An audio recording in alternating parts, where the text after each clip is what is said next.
Alhamdulillah. Mes honorables frères et sœurs, beaucoup se plaignent de ne pas avoir assez de temps. Beaucoup se plaignent de ne pas avoir assez d'argent. Beaucoup se plaignent de leur état physique, de ne pas avoir une bonne santé. Beaucoup se plaignent tout simplement. Mais est-ce que le problème n'est pas ici du fait ou ne vient pas du fait que nous avons perdu une partie ou peut-être la totalité de ce qu'on appelle barakatullah, la bénédiction d'Allah subhanahu wa ta'ala. En tout cas, le moins qu'on puisse dire, c'est que nous manquons cruellement, dû à nos propres manquements et déficiences, de baraka dans notre vie. Il y a presque plus, ou peu, ou très peu de baraka, à tel point où ce n'est pas une personne, ou deux, ce n'est pas Foulan ou Allan simplement, ce n'est pas Mohammed ou Karim simplement qui se plaignent du fait que le temps passe vite. Du fait qu'ils se plaignent que bien qu'ils travaillent, du matin jusqu'au soir, à la fin du mois, peut-être quelquefois il se retrouve à découvert, même s'il a un bon salaire. Peut-être ils se plaignent ici de douleurs physiques de jour comme de nuit, pourtant ici ils font du sport, ils ont des activités sportives. Peut-être que tout simplement ils ne cessent de se plaindre. Mais peut-être qu'on s'est posé les mauvaises questions. Au lieu de se dire c'est peut-être parce que je fais pas assez de sport, peut-être que c'est parce que je dors pas assez, peut-être c'est parce que je travaille pas assez donc je gagne pas assez, peut-être qu'il fallait se dire peut-être que j'ai un manque de bénédiction, de baraka divine dans mon argent, dans ma santé, dans mon temps, dans ma famille, dans mes enfants, dans la vie de tous les jours, dans ma vie. C'est ce qui fait que les bienfaits ne perdurent pas, les bienfaits n'augmentent pas. Pourquoi ? Parce qu'on est privé de baraka. Mais il faut bien comprendre qu'est-ce que le baraka.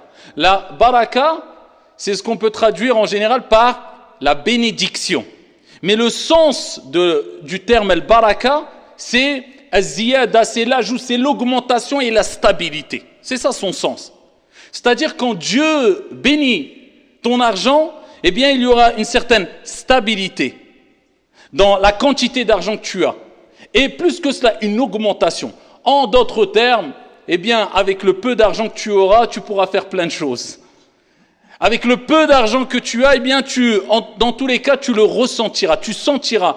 Tu pourras faire plein de choses avec cet argent-là. On dit que c'est de l'argent qui est béni parce qu'il a une source licite, parce que tu as cherché à acquérir cet argent de manière halal, licite.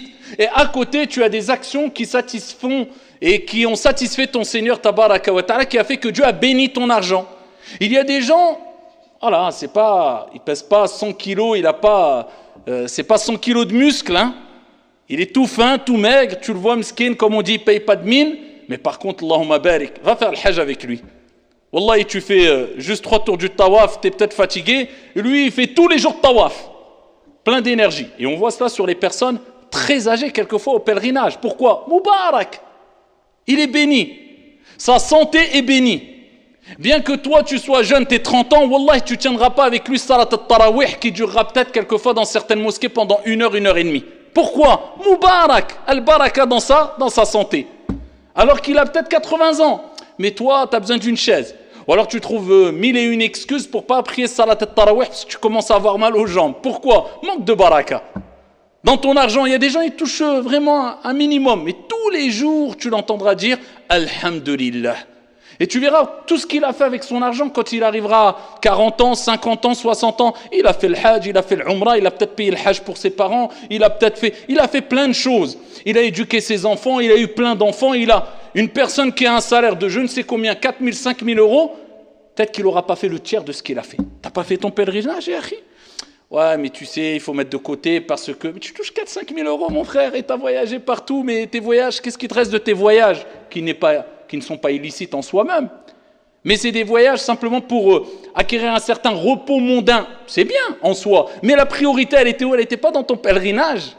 Mais pourquoi tu ne l'as pas fait ? Pas de baraka. Donc il va quitter ce monde alors qu'il avait de l'argent pour faire des choses bénies, parce que le pèlerinage, c'est un endroit béni, et tu fais des choses bénies, et ici, il a mis en priorité ad-dunya. Donc, comment avoir cette baraka ? Eh bien, il y a plusieurs moyens d'avoir cette baraka. afin de ne plus faire partie de ces personnes-là, comme je vous ai dit, qui ne cessent de se plaindre parce qu'ils ne ressentent rien. En fait, dans tout ce qu'ils font, il n'y a plus de goût, il n'y a plus de plaisir, ça ne dure pas, il n'y a pas de stabilité et il n'y a pas d'augmentation. C'est comme s'il y avait des trous dans ses poches. Tous les projets qu'il entreprend, ça n'aboutit pas, il n'y a pas de baraka.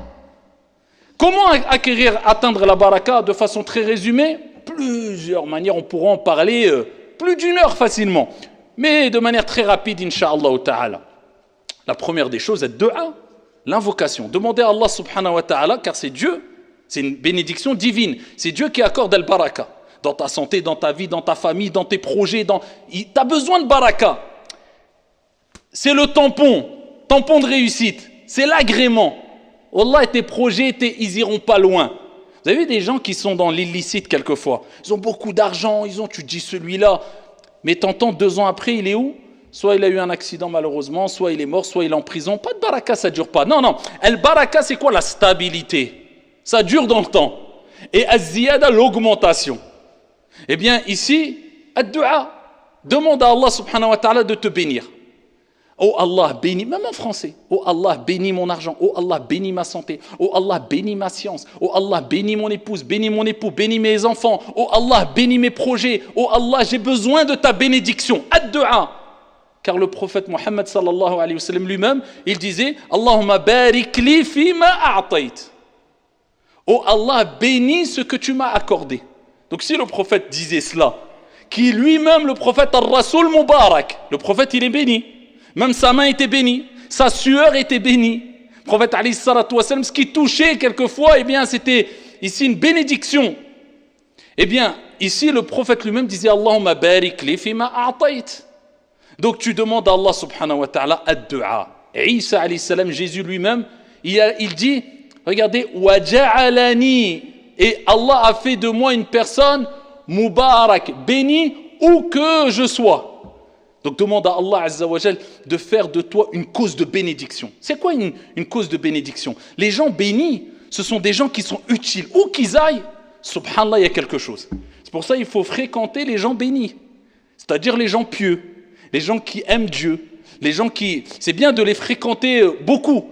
Parce que quand tu es à côté d'une personne qui est bénie, qui a beaucoup de baraka, eh bien, ça peut se répercuter sur toi la baraka. Comme quand tu fréquentes une personne mauvaise, quand il lui arrive un problème, eh bien, t'es mêlé dedans aussi. Donc, regarde qui tu fréquentes.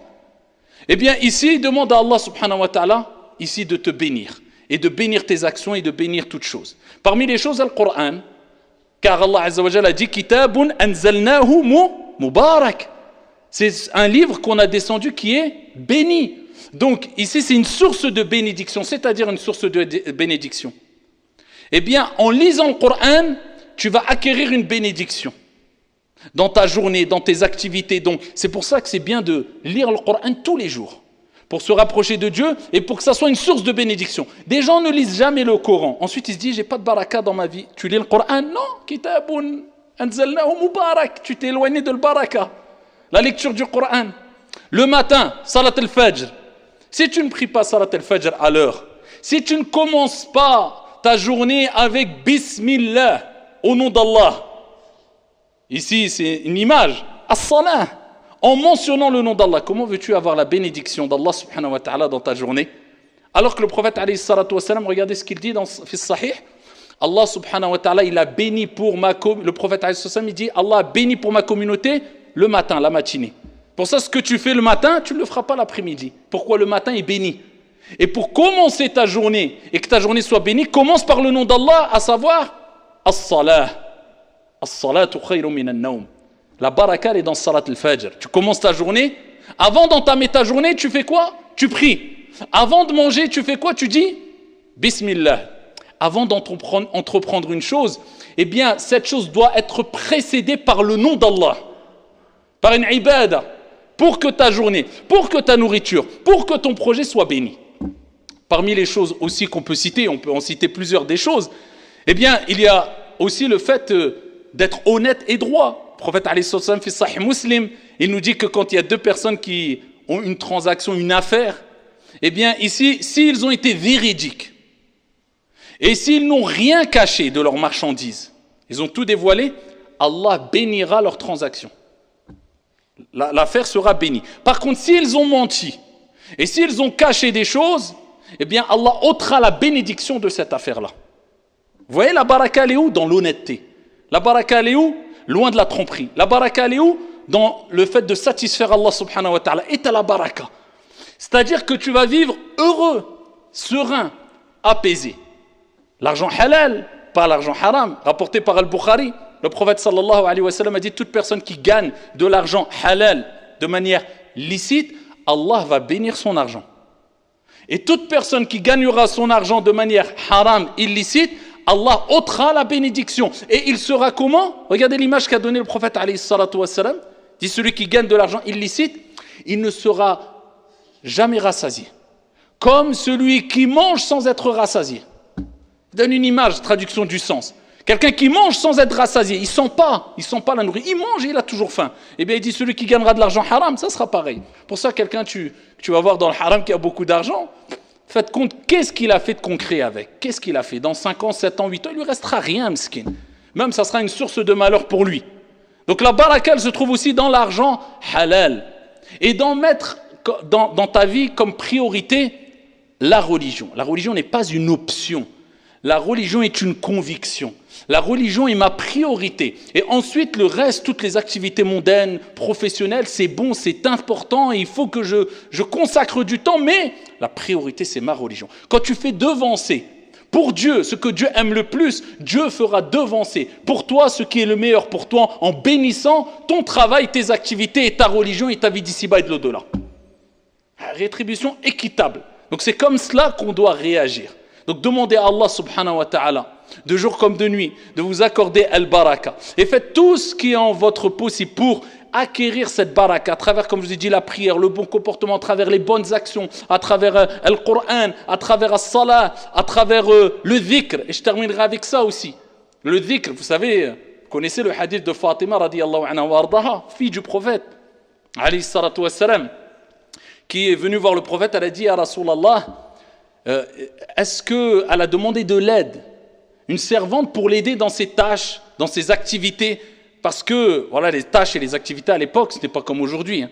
Tu prends l'aspirateur, tu as juste à passer l'aspirateur sur le tapis, tu veux de l'eau, non, tu ne vas pas porter des seaux et faire des mètres, voire des kilomètres pour aller prendre de l'eau, non, c'était très difficile. Et le prophète lui a dit, je vais te donner meilleur que cela. Vous connaissez le hadith, il lui a dit, avant de dormir tous les soirs, regardez, elle est où la baraka? Dans la santé, pour avoir de la force. Elle est dans le dhikr, dans l'évocation de Dieu, subhanallah. Elle est dans d'autres causes aussi, bien sûr, hein, dans le fait de faire du sport, de s'entretenir. Mais nous, en tant que croyants, on a cette conviction. Elle est dans le rappel de Dieu. Il lui dit, avant de dormir, tu dis 33 fois subhanallah, 33 fois alhamdulillah et 34 fois Allahu Akbar. Eh bien, après qu'elle ait mis en application cette recommandation prophétique, eh bien, elle n'a plus eu besoin d'aide. Alhamdulillah. Elle a eu une bénédiction telle que, eh bien, elle se suffisait d'elle-même. Elle n'avait plus besoin d'aide pour ses tâches ménagères et elle avait une facilité. Ça, c'est un conseil qu'on a à donner pour les hommes et pour les femmes, et particulièrement les femmes qui se plaignent quelquefois en disant « j'ai trop de tâches, de responsabilités à la maison, les enfants, etc. » Eh bien, est-ce que tu as béni ta journée? Est-ce que tu as fait les causes pour que ta journée soit bénie? Est-ce que tu as fait du dhikr?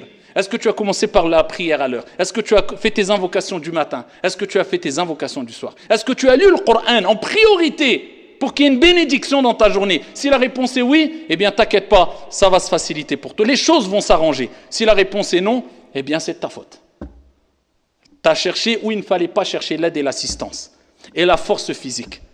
Eh bien, Ali ibn Abi Talib, son mari, il a dit depuis ce jour-là, je n'ai plus jamais délaissé cette invocation. Ali ibn Abi Talib radiyallahu anhu wa arda. Et pour terminer, et là je termine vraiment, n'oubliez pas, c'est taqwallahi tabaraka wa ta'ala qui est très important, à savoir s'éloigner des péchés et obéir à Allah au maximum. Plus tu obéiras à Allah, plus ta vie sera bénie. C'est pour ça qu'Allah dit dans le Coran وَلَوْ أَنَّ أَهْلَ الْقُرَىٰ آمَنُوا وَاتَّقَوْا لَفَتَحْنَا عَلَيْهِمْ بَرَكَاتٍ مِنَ السَّمَاءِ وَالْأَرْضِ وَلَكِنْ كَذَّبُوا. Allah a dit, si les habitants des cités avaient cru et étaient pieux, avaient adoré Allah, avaient obéi, nous aurions certainement ouvert pour eux les bénédictions du ciel et de la terre. Mais ils ont démenti, alors on les a saisis pour ce qu'ils avaient acquis. Donc la baraka elle est dans l'obéissance d'Allah subhanahu wa ta'ala. Wallahu ta'ala a'la wa a'lam wa ahkam.